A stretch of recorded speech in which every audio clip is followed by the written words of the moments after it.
Connaissez-vous le scandale qui secoue aujourd'hui le secteur bancaire français? J'ai demandé à ChatGPT de nous en dire plus sur cette affaire explosive. Voici notre conversation. C'est un véritable pillage en col blanc. Les plus grandes banques françaises sont accusées d'avoir fraudé l'État à hauteur de 35 milliards d'euros sur les 2 dernières décennies, à travers un système sophistiqué d'optimisation fiscale illégale.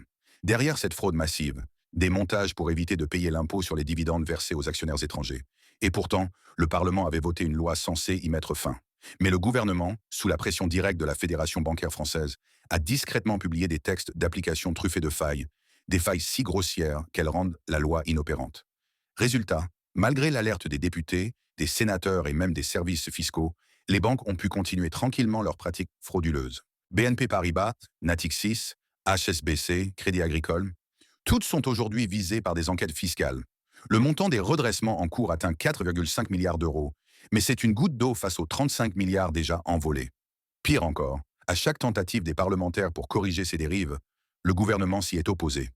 Refus d'amendements, protection des lobbies et publication de règlements favorables aux banques, en parfaite contradiction avec la volonté du Parlement.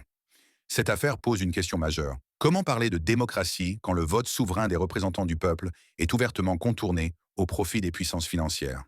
Comment justifier que pendant que les citoyens se serrent la ceinture, des milliards échappent aux caisses de l'État sous la bénédiction silencieuse des dirigeants?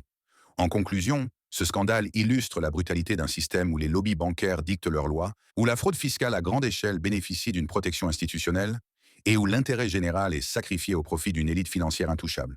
Ce n'est pas moi, c'est l'IA qui le dit.